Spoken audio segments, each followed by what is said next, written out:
Esselamu Aleyküm. İzleyiciler, sanki devirde. Hayırlısı olsun inşallah. İnternetten de suyanıdandır. Kamahıl TikTok tarmadı dedi ya. Çekmeye, almaya ya da videomu vermeye kamahıl hem YouTube hem bize canlı yayın vermeyecek bolya bu şirkette pedal ediyor. İnşallah Allah büyüktür. Hava izleyiciler, Kur'an-ı Kerim'in dinleşerli Recep ayının başından başlap bugün Şaban ayının 4'ü nesip olsa 4 Şaban 1445 ve nesip olsa yine de 10-11 günden inşallah Berat gecesine kavuşarız. Ama bugün gelip bugün nesip olsa inşallah 71 Nuh suresinden başlap 80 Abese suresine çelli okarız ve tanışarız nasip edenden. Bismillah. Nuh suresi Mekke'de inen sürelerden bolup 28 ayetten ibarettir. Bu sürede Nuh Peygamber aleyhisselam barada gurrun edilýändigi üçin süre bu ad bilen adlandyrylýar. Sürede Nuh aleyhisselam peýgamberiň öz kowmuny dogry ýola çağıryndan soň olaryň köpsiniň hakykatdan ýüz öwürmegi netijesinde helak edilendigi we onuň hakynyň müminler üçin edilen dilegleri beyan edilýär. Rahman ve Rahim olan Allah'ın adı bilen. Biz Nuh'y aleyhisselam'ı Yavuz azap başlarına gelmezden kavmini haberdar edip öz kavmuna peygamber etip verdik. Ol Nuh aleyhisselam, ey kavmum, men size Perverdigarınız tarafından iyi verilen eşkar bir duydurucudur. Siz dine Allah'a ibadet edin, ondan korkun ve mağa tabiin bolun.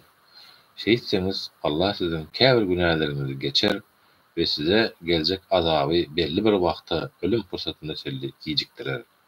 Tahkik Allah'ın takdir eden acalı vakti geleninden son giyecektirilmez. Siz keşke bunu bilsediniz diye. Dedi. Nuh aleyhisselam, ey Perverdigarım, men kavmimi giyeceğiniz hak yola çağırdım. Emma menin çağırşym olaryň daşlaşmaklaryny hasta arttyrdy. Tahkik men olary seniň ýalkawyňa çağırylmakylym. Olar barmaklary bilen gulaklaryny yapdylar we libaslaryny bürendiler. Hakka karşı çykmakda kejirlik etdiler we tekebbirlik edip bulunçy boldular. Soň men olary açaçan çağırmaga başladym. Soň olary çağırşymy kä äşkar aýtdym, kä gizliň aýtdym diýdi. Men olara şeýle diýdim. Perverdigaryňyzdan ýalkaw dilen tahkik ol köp bagyşlaýjydyr. Şonda ol asmandan size bol edip ýagyş bereket ýagdyrar. Siziň mal mülküňizi we perzentlerinizi köpelder, size bağ bahçalar, deryalar aktyp berer.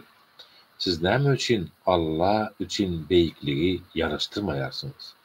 Ol sizi dürli görnüşlerde yaratdy. Allah'ın 7 kat asmanı nädip bir-biri bilen sazlaşykly yaradandygyny görmeýärsiňizmi? Olarda asmanlarda aýy, nur, günü bolsa ýaktylyk satjan çyrydyk goýdy.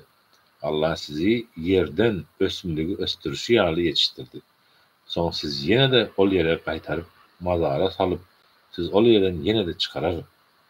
Allah yerdäki giň ýollarda gezmeňiz üçin yer ýüzüne siziň üçin serip goýandyr.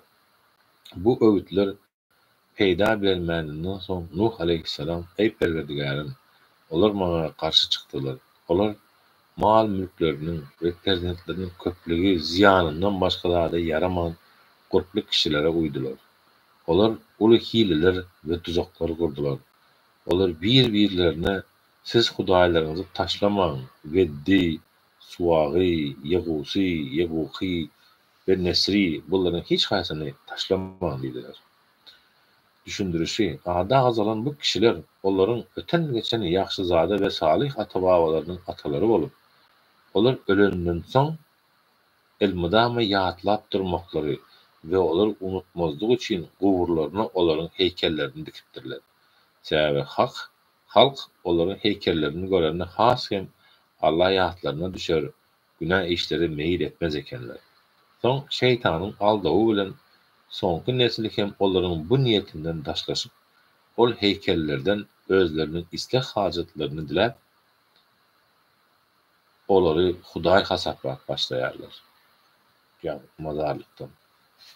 Bes olar köpleri ýoldan çykarýarlar. Ey Perwerdigarym, sen hem beýle edendikleri üçin zalymlaryň dogry ýoldan adaşmaklaryny artdyr diýdi. Şeýdip olar eden günäleri sebäpli suwda gark boldular. Soň hem oda dowzaga salyndylar.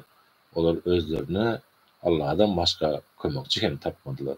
Nuh aleyhisselam, ey Perwerdigarym, yer ýüzünde ýekeje kapyr hem goýma. Çünki eger goýsaň, olar seniň gullaryny dogry ýolundan adaşdyrarlar. Olar diňe özleri ýaly günäkär we kapyr çağırlar dogarlar. Ey Perwerdigarym, meni, ene atamy we öýüme mömin bolup girenleri, ähli mömin erkekleri we mömin aýallary bagyşla, zalymlaryň olsa helakçilerini haskem arttyr diýdi. Sadakallahul azim. Ve bugün geçeceğiz 72 Cin suresine. Cin suresi Mekke'de inen sürelerden bolup 28 ayetden ibaretdir. Bu surede cinler vardı, gözün gozgolyandığı için cin deyilip ad verilipdir. Surede bir topar cinin Kur'an'ı dinlep iman getirendikleri ve Kur'an'ın hakikatlığı beyan edilýär.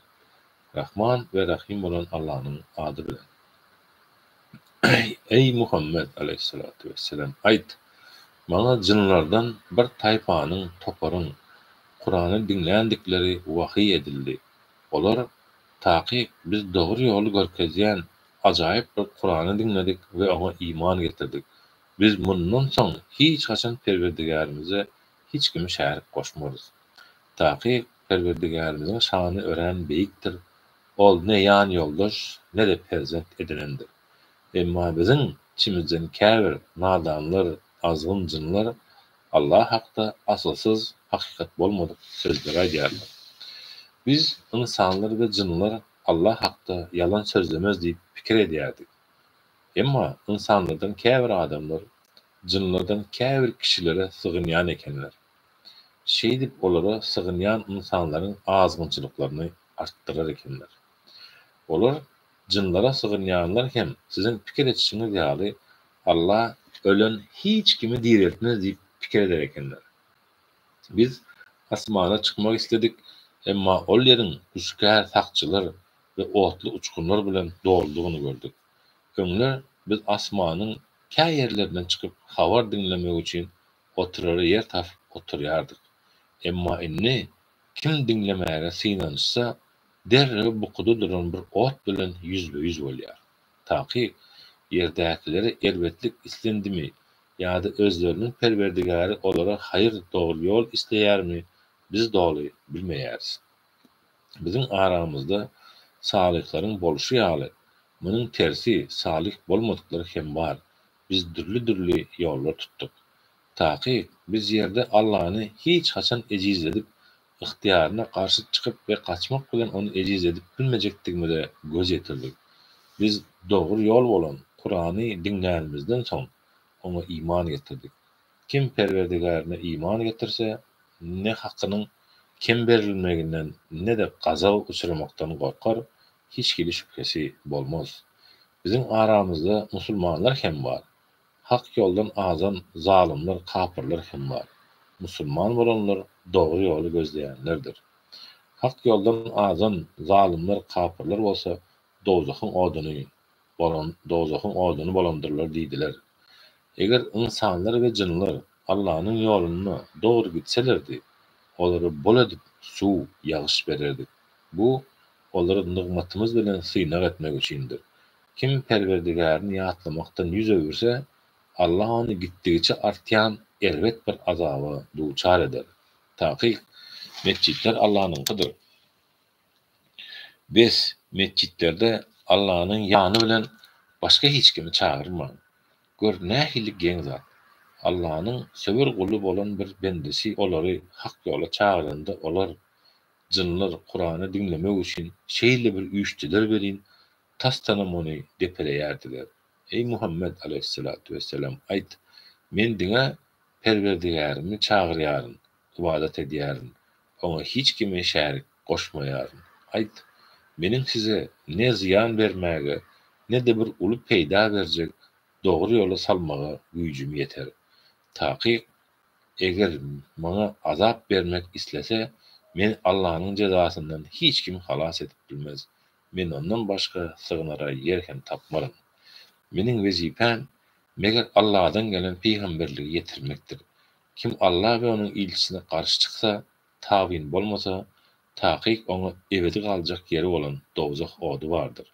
Olar özlerine wada berileni azaby görenlerinde kimin kömekçisinin has ejizdigine ve san taýdan has azdygyna anyk göz ýetirerler. Ayt, ol size wada berilen azap ýakynmy ýa-da Perwerdigarym onun üçin belli bir uzak wagt keskitleýärmi? Men anyk bilmeýärim. Ol Allah gaýby bilýändir. Emma gaýbyny hiç kime açmaz, habar bermez. Meger öz razy bolan ilçisine gaýyp habarlaryň käbirini habar berer. Takyk ol Allah habarlaryny dol ýetirýändigi biler ýaly ilçisiniň öňüne we ýyzyna gözekçiler ýerleşdirer. Dogrusy Allah gullarynyň ýanyndaky hemme zady öz ilmi bilen gurşap alandyr. Ol hemme zady sanap bellige alyp goýandyr. Sadakallahul azim. Cin suresini okuduk ve 73 Müzzemmil suresi. Müzzemmil suresi Mekke'de ilk inen surelerin biri olup ol 20 ayetden ibaretdir. Ol adyny ilkinji ayette Peygamberimiz Aleyhissalatu vesselam'a yüzlenip aydanan sözden alınandır. Müzzemmil sözü bürünüp yatan diýmegi aňladýar.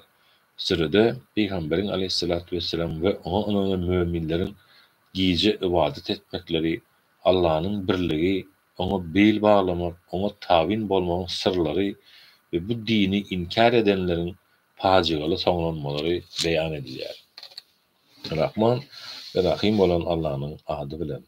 Ey bürünüp yatan Peygamber Aleyhissalatu vesselam düşündürüşi, Peygamberimiz Muhammed Mustafa sallallahu aleyhi ve sellem ilkinci gezek vahiy gelenne Cebrail perişte onu öz asıl suratında görünýär. Ol hem gorkup öýüne tarap gaýdýar ve maşgalasy Hatice menin üstümü ört diýär. Onun üstünü örtýärler. Peygamberimiz Aleyhissalatu vesselam bürünüp yatyrka Cebrail aleyhisselam perişte yine gel bu surani vahiy edýär. Giýjelerine turup onun köp bölegini ibadet bilen geçir.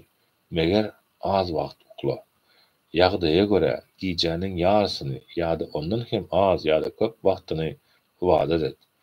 Kur'any tertil bilen pikirlenip her aýatyň soňunda sägenip oka. Biz sana agyr bir söz vahiy iberjekdiriz. Taky giýjelerine turup ibadet etmegiň kalba täsiri uludur ve bu dogry sözdür. Taky günni sana päsgel berjek uzun bir topar iş vardır. Sen Perwerdigaryň beýik adyny zikret. Diňe Allah bil bagla hemde bütün durkyň bilen diňe oňa ýönel. Ol gün dogaryň we gün bataryň Perwerdigarydyr. Ondan başga ibadata laýyk Hudaý ýokdur. Sen diňe onu dost tutun. Olaryň kapyrlaryň aýdýan zatlaryna sabr et ve olary emay bilen terk et. Sen özlerine dünýä nygmaty berilip hak dini yalan hasaplan yalançylara maňa goý, olara biraz möhlet ber. Taky biziň ýanymyzda gandallar, otly alawlar, bogaza tegek bolan tagamlar ve jebir jepaly azap bardyr. Ol gün yer we dağlar güýçli ýagdaýda sarsılar, dağlar üýşen gum depelerine öwürler. Ey kapyrlar, biz bir mahal Firawuna bir ilçi iberişimiz ýaly size hem şaýat boljak bir ilçi berdik. Biz Firawun peýgambere garşy çykdy. Biz onu ýowuz azap bilen cezalandyrdyk.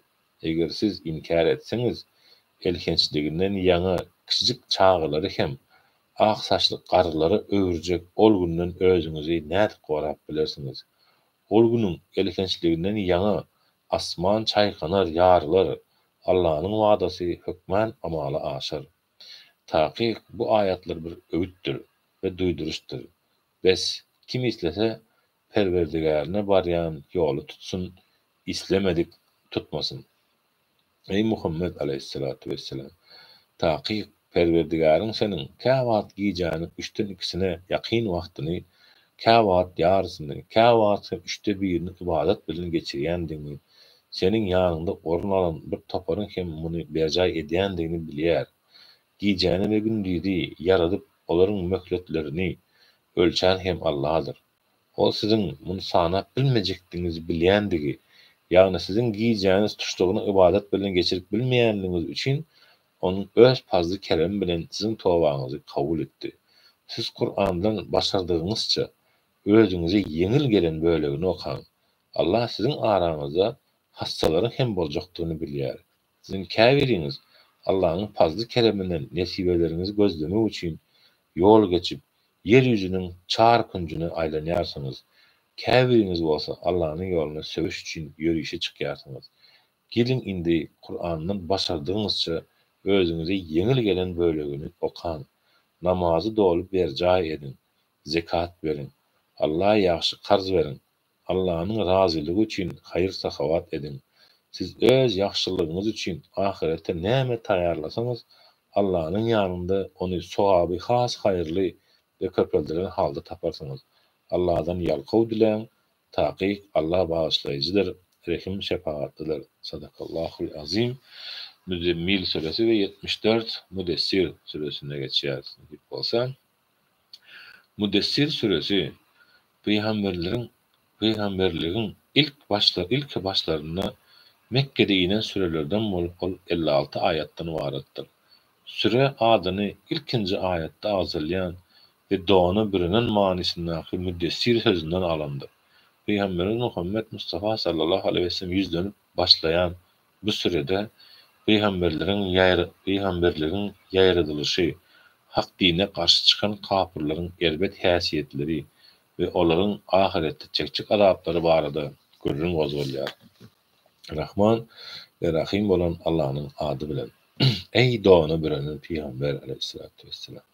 Yerinden tur ve halka duydur, yetir. Perverdigarın beyikligini tarif et. Libasyny ähli hapalardan päkize tut. Maddi ve ruhi hapalıklardan gaçadır. Eden ýaxşylygyň köpdir öýdip minnet etme. Öz Perverdigarın üçin onun razylygy ugruna sabr et. Kıyamet boljagyny habar berýän süre üflenjek ol gün nähil agyr gündür. Ol kapyrlara aňsat bolmadyk gören ýowuz gündür. Ýeka başyna yaradanmy ol kapyry maňa goý. Men oňa kapyra köp mal mülk, daş töweregine aýlanýan ogullary beripdim. Oňa dürli nygmatlar, mümkinçilikler beripdim. Ol aç gözlük bilen hinis hem özüni içiren nygmatlarymy hasta arttırmagymy tama edýär. Ýok, ol muňa hiç höwes etmesin. Sebäbi ol biziň ayatlarymyza garşy kejirlik etdi. Men hem ony ören kyn ýoly azaba duçar ederim. Ol pikirlendi ve ölçendi. Onun jany çyksyn. O pikirlendi ve ölçeýärdi. Onun jany çyksyn. Ol nähili elbet ölçeýärdi. Onun ýene jany çyksyn. Soň ýene-de nähili elbet ölçelerdi. Soň seretdi, nazar saldy, soň yüzüni gaşlaryny çatdy. Soň hem izine öwrülip tekep birliginden ýana çykyp gitdi. Ol gidip barýarka, bu Kur'an diňe öňden bäri gelýän bir jadydyr. Bu insan sözünden başga zat däldir diýdi.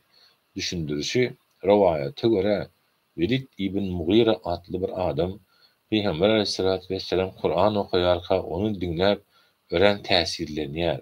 Muny eşiden Mekkeli kapyrlar onun öz dinlerinden dänip musulmançylyk kabul etmeginden gorkýarlar. Mekkeli kapyrlaryň başdanlaryndan bolan Ebu Cehil hem Velidin ýanyna baryp onun tekepbirligini hast arttıracak sözler aýdyp, onun musulmançylyğa geçmegini öňüne alyp, onu bu pikirinden dändirýär.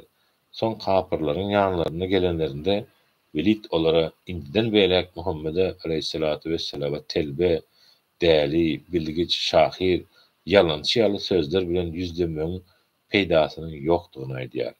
Soň hem uzak wagtlar mazalja pikirlenip, ölçerip, ahiri hem kapyrlara yüzlenip Muhammed jadygydyr aleyhissalatu vesselam. Görmeýärsiňizmi?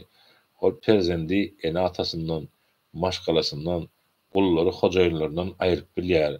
Bu bir jadylykdyr diýär. Kapyrlar hem bu wakadan soň Peýgamberimiz Muhammed aleyhissalatu vesselama jadygoý diýip başlaýarlar. Bu ýagdaý Peýgamberimize ören ýokmuş diýär. Men hem ony sakar dowzaha atarym. Sen sakar dowzahyň nämedigini bilýärmi?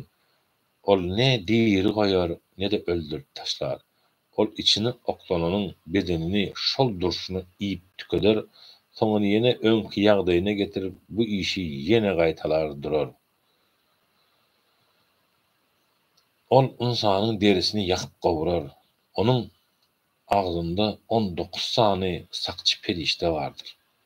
Biz oduň dowzahyň sakçylaryny diňe periştelerden yaratdyk. Özlerine kitap berilenler mazaly bilsinler, iman getirenleriň hem imanlary artsyn, özlerine kitap berilenler we müminler şep-şüphe düşmesinler diýip olaryň sanyny hem inkar edenler üçin diňe bir synak etdik. Şeýle-de kalplaryna hassalyk bolan münapyklar bilen kapyrlar hem ahir netijede Allah bir mysal bilen näme diýmekçi bolýar diýsinler. Şeýdip Allah isläni dogry ýoldan azdyrar, isläni dogry ýola salar. Perwerdigäriň goşunlaryny özünden başga hiç kim bilmez. Bu aýdylanlar insana bir öwüt tündöwden başga zat däldir. Ýok, kapyrlar hiç haçan öwüt almazlar. Şonuň üçin asmandaky aýa, izini öwrülip gidýän giýje, agyran makaly sähere kasam bolsun. Ol sakar dozak uly belalaryň biridir. Ol insan üçin we Allah boyun bolup tagat ibadet edip öňe we günah işlere baş goşup ýygy gitmek isleýänler üçin iň uly duýduruşdur. Her kim öz eden işiniň girewi ýesiridir. Meger amal depterleri sagdan berilenler beýle däldirler. Olar hökmen jennetde bolarlar. Olar günahkarlaryň ýagdaýlaryny sorarlar. Olar günahkarlara siz bu dowzaga getiren zat näme diýerler? Olar biz namazy berja etmezdik. Garyplara tagym bermezdik. Hallarynyň habar almazdyk. Günah işlere çümýänler bilen bile çümerdik. Bu hasap gününi hem yalan hasaplardyk. Ahiri bizim başymyza ölüm geldi diýerler. Indi olara şepagatçylaryň etjek şepagaty hem peýda etmez. Biz olara näme bolýar? Olar bu öwütten näme üçin ýüz öwürýärler? Bu öwütten Kur'andan, ýolbarsdan ürken ýabany eşek ýaly ürküp gaçýarlar. Olaryň her haýsy özüne Allahdan açylan sahypalar ilah ferman isleýärler. Ýok, aslynda olar ahiretden gorkmaýarlar. Ýok, taky bu Kur'an bir öwütdir, duýduruşdur. Inni hakykat gelenden soň islen ondan öwüt alsyn. Emma Allah islemese, münasip görmese, olar öwüt alyp bilmezler. Gorkulmagy, heder edilmäge laýyk bolan hem oldur, ýalkaw eýesi hem oldur. Sadakallahul azim. Kur'an-ı Kerim'in 75. suresi Kıyamet suresi. Kıyamet suresi Mekke'de inen sürelerden bolup 40 ayetden ibaretdir. Süre adyny ilkinji ayetde agzalýan ve bütün sürenin manysy bolan kıyamet sözünden alındı.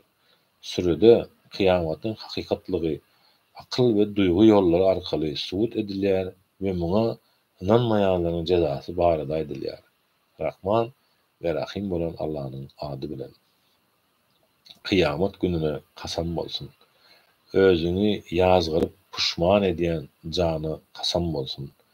İnsan ölümden soň biz sünkleri ýygnap onu direldip bilmeris öýdýärmi?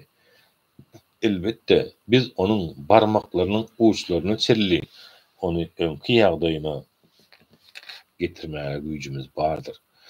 Emma insan günah iş etmek üçin öňündäki kıyamaty inkar etmek isleýär. Ol kıyamet günü haçan bolar diýip ýaňsylap soraýar. Korkudan ýaňy gözleriň gamaşan, aýyň şugulasynyň doly ýitip tutulan, gün bilen aýyň ýakynlaşan wagty şol gün insan Kaçar ýaly yer barmy diýer. Ýok, sığınara hiçbir yer ýokdur. Ol gün karar tapyljak, barıljak yer seniň Perwerdigaryň huzurudur. Ol gün insany eden we ertä goýan ähli işleri habar berler. Şuňa görä hem sylagyny alar. Ol dürli görnüşli sebäpleri bildirse-de insan öz-özüne şaýat bolar. Ey Muhammed aleyhissalatu vesselam, ony sana wahy edilen Kur'any unutmazlyk üçin dillerini gymyldadyp içinden çaltyk bilen gaýtalajak bolup durma. Düşündirişi Peygamber Muhammed Mustafa aleyhissalatu vesselam gelen wahyny unutmazlyk üçin heniz wahynyň sözleri dolu gutarmaka onu çaltyk bilen gaýtalaýar eken. Ayatda bu waka barada aýdylýar. Sebäbi ony seniň kalbyňda jemlemek hemde onu okutmak bizim işimizdir. Biz onu Kur'an'ı okanımızda sen hem onun okuluşunu izarla. Taকি onu sana düşündürmek hem bizim işimizdir. Yok, siz wagtlaýyn, tiz geçen zady dünya ýaşaýyşyny söýýärsiniz. Onun için ahireti terk edýärsiniz. Ol gün ýalpyldap duran nurly yüzler çyn möminleriň yüzleri bolar. Ol yüzleri özleriniň Perwerdigaryna serederler. Ol gün niçeme yüzler gaýgyly bolar. Özüniň bilini bükjek belanyň urgynyň boljagyna göz ýetirler. Gapyr kişiniň jany boğazyna gelende ýanyndakylar muny gowulaşdyrjak ýokmy diýerler. Onuň özü de aýralyk wagtynyň gelendigine göz ýetirer. Aýagyna çalyşar, jan howlu bilen harsylar. Ol gün barıljak ýerdiňe Perwerdigaryň huzurudur. Ol kafir kişi ne dini tasdiklardy, ne de namaz okardy. Ol hakykati yalan hasaplap ondan yüz öwreldi. Öz eden işinden hem monça bolup öz ýakynlarynyň ýanyna barardy. Saňa laýykdyr ol azap, laýykdyr. Soň ýene de haýp seniň halyňa, saňa laýykdyr ol azap, laýykdyr. İnsan özünden hasap sorulmaz öýder. Ol dökülen erkeklik suwundan bir damja dälmidi? Soň ol ene rekminde laqta gan boldy. Bes Allah onu insan halyna ýaradyp ona surat berdi. Ondan erkek we aýal edip iki jüwit ýaratdy. Bulary hemmesini ýaradan Allahyň ölüleri täzeden diriltmäge heýle güýji ýetmezmi? Sadakallahul azim. Ve Kur'an-ı Kerim'in 76. suresi İnsan suresi. İnsan suresi Mekke'de inen surelerden bolup 31 ayattan ibaretdir. Surenin ilkinci ayetinde insan mağarada ağzılıp başlanyandığı için ona bu ad berilipdir. Bu surede insanın kemale gelmegi, ondaki bolmaly häsiýetler ve ahiretteki berilecek silahlar beyan edilýär. Rahman ve Rahim bolan Allah'ın adı bilen. Döwrüň içinden adam yaradylmazdan öňki şeýle bir zaman geçdi gedin, ol döwürde insanyň ady hem agzalmazdy. Biz insany gatyşyk nuftadan, suwdan yaratdyk. Biz onu sinap görmek üçin onu eşidýän we görýän barlyk edip yaratdyk. Biz onu dogry ýola görkezdik indi, isle şükür etsin, islese bigadyr bolsun. Taky biz kafirlara dowzakda zynjyrlar, gandallar ve kızgın alawlar taýarladyk. Salih insanlar hoşboy isli kafur çeşmesiniň suwundan, goşulan käselerden cennet meýini içerler. Ol kafur çeşmesinden Allahyň ýakyn bendeleri içerler. Bisleyişleri ýaly çogdurup akdarlar. Olar dünýä ýaşaýşynda öz sözlerini durup şeri aýylgançylygy hemme ýere ýaýran kıyamet gününden gorkýardylar. Özleriniň süýen zatlarynyň Allahyň razylygyny gazanmak üçin garyp gasara, ýetim ýesire tagam bererdiler. Olar biz size diňe Allahyň razylygy üçin iýdirýäris. Sizden munyň garşylygyny, öwüzini islemeýişimiz ýaly minnetdarlyga hem garaşmaýarys. Taky biz insanlaryň yüzlerine gaýgy gam getirjek günne Perwerdigarymyzyň gazabyndan gorkýarys diýerdiler. Biz Allah olary ol günüň elkençliginden gorar, olaryň yüzlerine nur, köňüllerine şatlyk berer. Sabır edendikleri üçin Olary cennet we ipek libasları bilen syylaglarlar. Olar kürsülerine ýaslanyp dynç alarlar. Ol ýerde ne gün ıssysyna, ne de doňdurjy sobuga sezewar bolarlar. Olara cennetin agaçlarynyň kölegeleri awanyp duran we üstlerine sallanyp duran miweler iýmegi üçin ýakyn, aňsat bolar.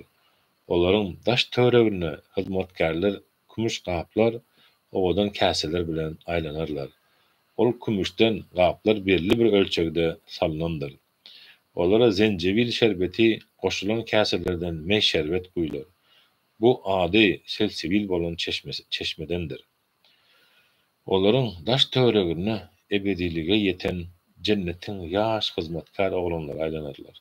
Olaryň göreninde olary ýalkymlaryndan ýaňa daş töwerege sepilen dürdür edersiň.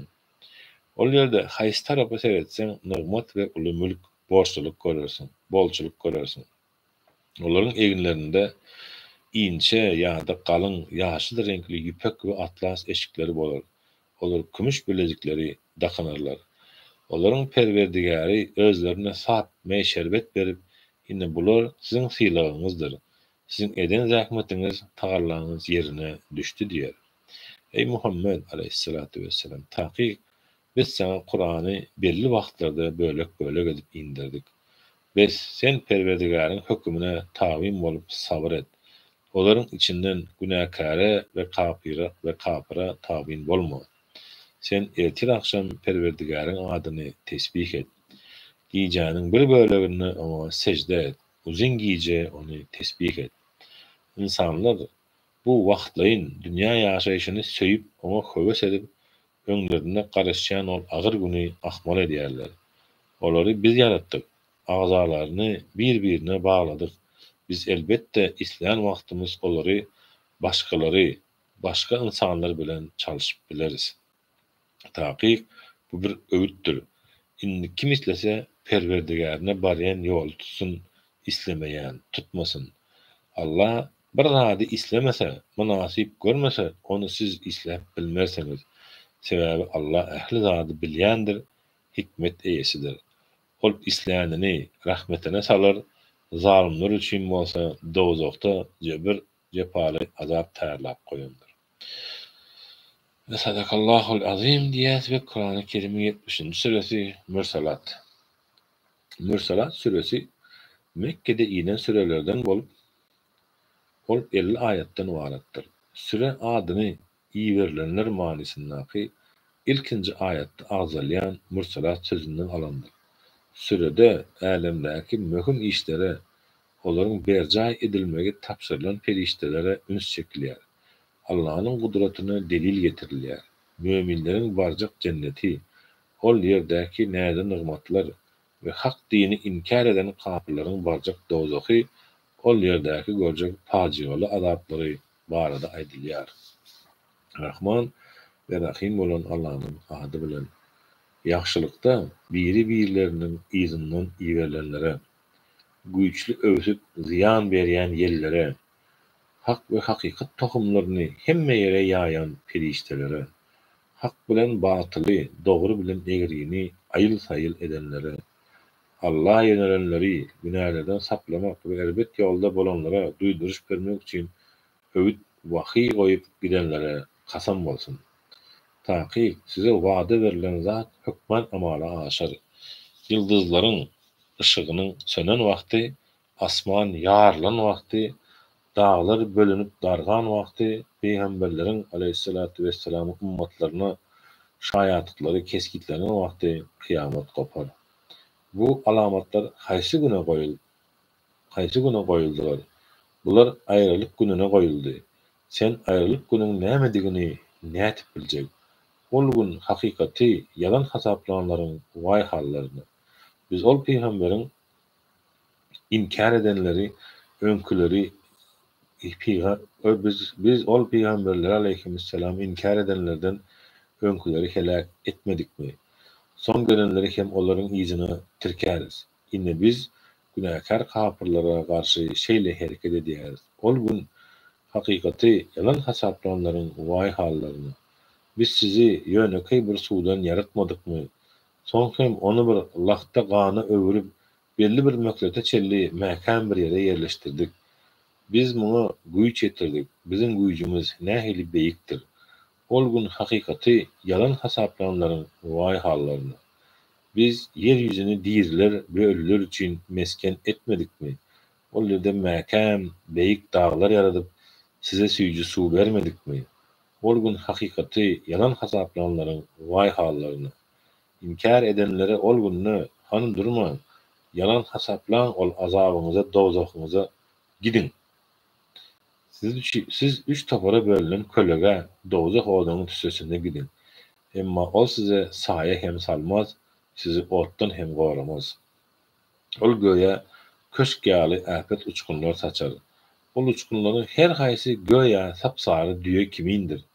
Ol gün hakykatda yalan hasaplanlaryň vay hallaryny. Bugün kapyrlar gepläp bilmezler, dilleri tutular. Olara ötünç sorar ýaly geplemege ruhsat berilmez. Ol gün hakykati yalan hasaplanlaryň vay hallaryny bu aýralyk günüdür. Biz sizi hem öň gelip geçenleri hem bir yere jemledik. Hani halas bolmak üçin hileňiz bar bolsa durma, dessine hile et. Ol gün hakykati yalan hasaplanlaryň vay hallaryny Allah'a karşı çykmakdan gorkan takwalar bolsa ol gün kölegeliklerde ve çeşmelerin başlarına olarlar. Olar göwün islan dürlü görnüşli miweleriň içindedirler. Olara dünýäde edin işleriniň syla hukmyny işte bilen iýim için. Taky biz ýaşylara şeýle sylar berýäris diýler. Ol gün hakykati yalan hasaplanlaryň vay hallaryny. Ey kapyrlar, bu dünýäde iýin, sähelçe lezzet alın. Taky siz günäkarsyňyz. Ol gün hakykati yalan hasaplanlaryň vay hallaryny. Olar özlerine hani Allah ruhu tagzim edin diýilende başlaryny egmezler. Ol gün hakykati yalan hasaplanlaryň vay hallaryny. Biz mundan soň eger olar bu Kur'any inanmasalar, onda haýsy söze inanar kalar. Sadakallahul azim.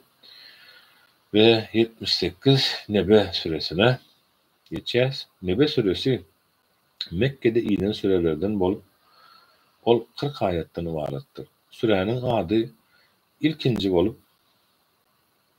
ayette azalyan nebe havar sözünden galypdyr.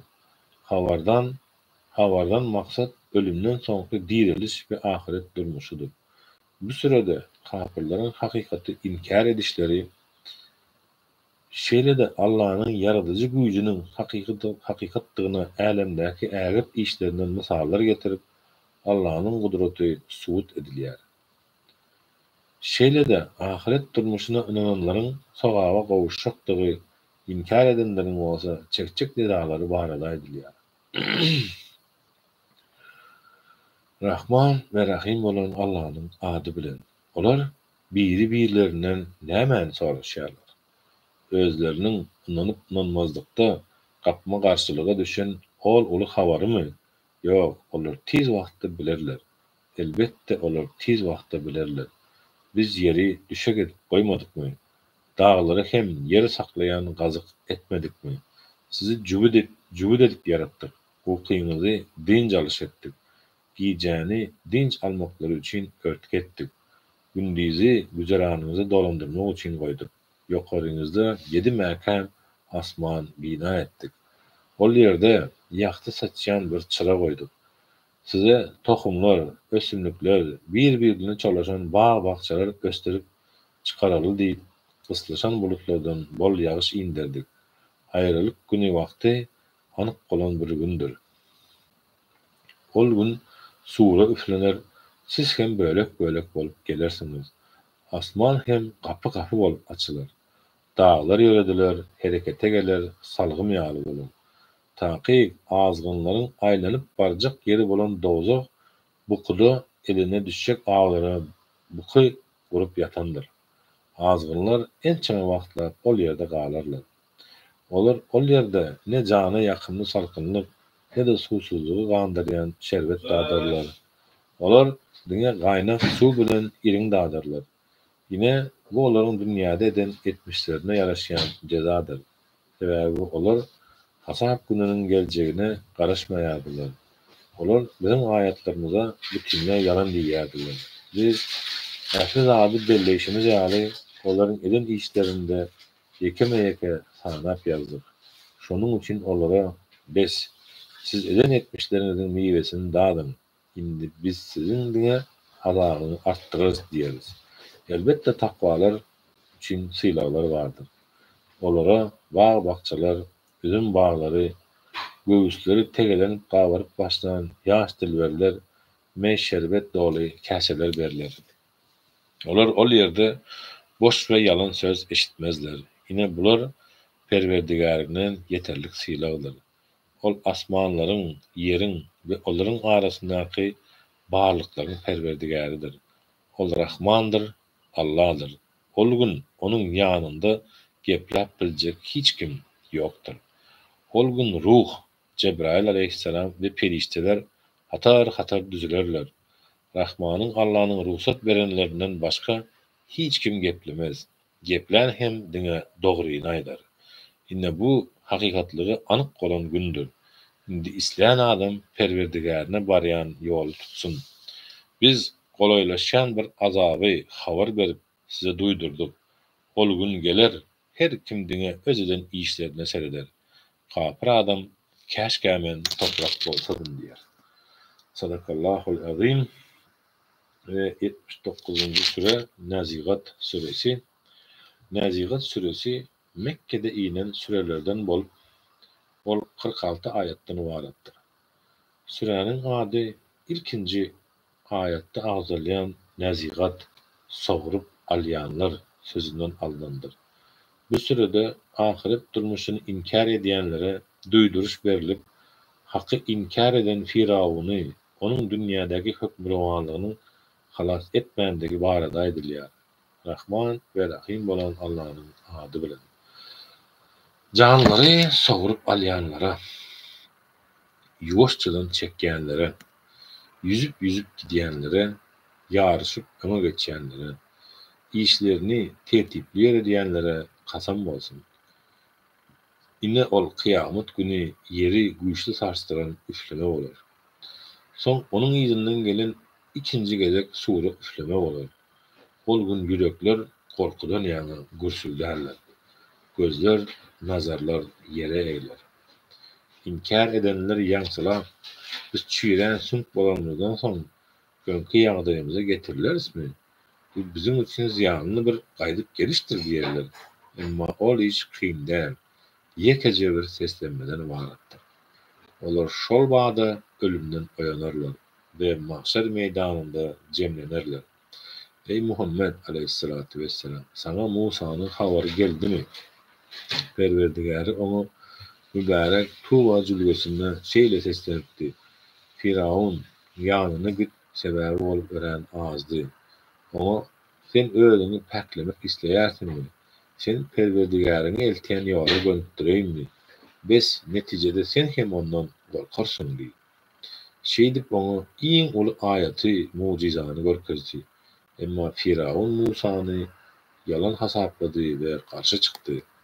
Soň hem izine öwrülip Musa'ny inkar etmek üçin tagalla baryny görkezdi. Soň öz adamlaryny ýygnady we olara men siziň iň uly Perwerdigaryňyz diýip ýüzlendi. Allah onu hemmeleri göz için dünyada ve ahirette azaba sezevar etti. Tahkik bununla Allah'dan korkanlar için ibret bardır. Ey kıyameti inkar edenler! Sizi terziden yaratmak kyn mı ya da asmanı? Allah onu asmanı bina eyledi. Onu direksiz kaldırdı ve belli bir düzgüne tertibe saldı. Giycesini örtüp tümlükten gün çıkarıcı gündüzünü aydınlık etip koydu.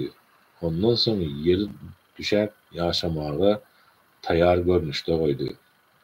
Ondan su ve otluk meydanları çıkardı. Dağları hem mekam ornaştırdı. Bunları sizin ve mallarınızın peydalandığı için döretti. Emma hemme dağda derbi dağın ediyen ol afet hadise gelen vaktinde ol gün insan näme tagalla edindigine göz yetirer. Sonra dozyhy görecek kişiler için ol eşkar görkeziler. Kim azam ve ahireti unutup dünya lezzetini saylan bolsa, onun barjak yeri dozak bolar. Emma kim Perwerdigarlyň öňüne çykyp huzuruna hasat bermekden gorkan ve nefsinin elbet arzularyna uymaktan saklanan bolsa, onun barjak yeri cennetdir. Senden haçan gelip yeter diýip kıyamet sabatyny soraýarlar. Sen onu nireden biljek? Onun anyk wagtyny diňe Perwerdigaryň bilýändir.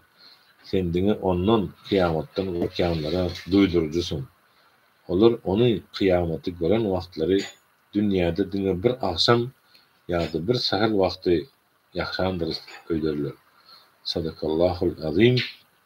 Ve bugünkü Kur'an okuyuşumuzdan 80. sure Abese suresini okuyas. Abese suresi Mekke'de inen sürelerden bolup, ol 42 ayetden ibaretdir.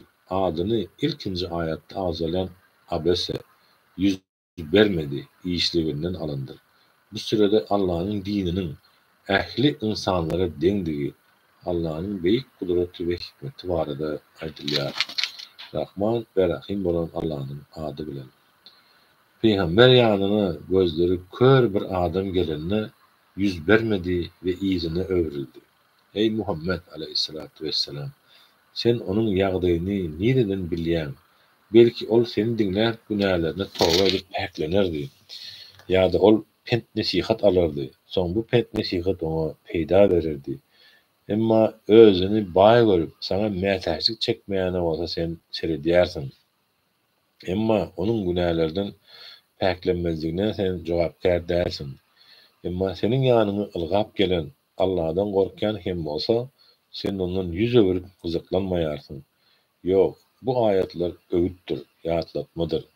İsleyen ondan öğüt nesihat alar. Bu ayetler mübarek hormaty bilen pek arasy sahypalarda ýaxşylyk tymsaly bolan arzuly kätipleriň eli bilen ýazylandyr. Bu ölüm alan insan nähiliş näşükürdir. Ýaradan onu nämeden yaratdy? Bir damja nuftadan yaratdy ve ona şekil berdi. Soň ona ýoly ene garnyndan çykyp dünýä inmegi ýa-da ýaxşy bilen ýamany saýgarmagy ansatlaşdyrdy. Soň ajaly gelende onuň janyny aldy we ony mazara saldy. Soň ony öz islan wagty täzelden dirildiler. Ýok, insan Allah'ın emrini yerine yetirmedi. İnsan öz tagamyna ser salsyn. Biz asmandan ýagyş ýagdyrdyk. Soň ot bitsin diýip topragy gow edip ýardyk. Ol ýerde däneler, üzümler, gögotlar, zeytunlar, hurmalar, agaçlar, gür we ýygy bakçalar, miweler we çemenzarlyklar östürdik. Buların hemmesi sizin we mallaryňyzyň peýdalanmagyňyz üçindir.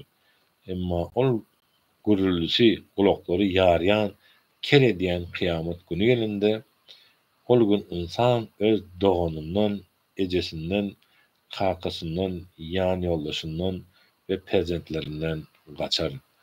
Ol gün olaryň hersiniň öz başlaryndan agdyk derdi we gaýgysy bolar. Ol gün käbir ýüzler nurly, gülküden doly we şatlykly bolar. Ol gün käbir ýüzleri bolsa çaň tozan basar, gaýgydan ýaňa gapgara bolar. Ine bular kafir bolup günählere çümen, hakdan daşlaşan insanlardır. Sadakallahul azim. Subhane rabbike rabbil izzeti amma yasifun ve selamun alel murselin velhamdülillahi rabbil alamin. Allahümme inne eselike imanen daim ve eselike kalben haşir ve eselike ilmen nafi ve eselike salik ve eselike dinin kayyimi ve eselike afiyete min kulli beliyek ve eselike tamamel afiyek ve eselike devamel afiyek ve eselike şükrel afiyek ve eselike nayin nas. Subhane rabbike rabbil izzeti amma yasifun ve selamun alel murselin velhamdülillahi rabbil alamin. Elhamdülillah, elhamdülillah, elhamdülillah rabbil alamin. Rahmanirrahim, maliki yevmiddin. Allah'ım ya Rabbi, merhamet edenlerine merhametli istedim. Bizi bağışladıklarına bağışlayan, kendini bizi doğru yola salma, bizi yanlış yola salma, bizi ziyan edenlerden, kafir olanlardan, fasık olanlardan eyleme, huzurunda yüzleri nurlanacak, cennetine koyulacak bendelerinden eyle, dolayısıyla bizi bu dünyada hayırlı amal işler bilmemizi nesip eyle, zalime karşı iman bilen, ağzı birlik ve celislik bilen görüşmemizi müyesser eyle. Amin. Allahu Ekber ya Rabbil Alemin. Memleketimize, yurdumuza diri yetim, diri yesir, diri dul kalmasın, maskaralar birek kavuşsun, sıla-i rahim yaşasın. Amin. Allahu Ekber. İnşallah ertir devam ederiz. 81'den 90'a çelli inşallah Kur'an-ı Kerim'in hem ganimadını okuduk. YouTube'da koyup oturun. Eğer yetişmedikleri heves bildiryenler olsa Mıralı Garabımlı kanalımda profile girseniz YouTube tip silka mağdur şonu girseniz Kur'an-ı Kerim'i Türkmen diline baştan aşağı okuyuyoruz ve Allah Teala bize oturan Kur'an-ı Kerim'imizden hayırlı netice çıkarmamızı müyesser eylesin cümlemize. Allah'a emanetsiniz.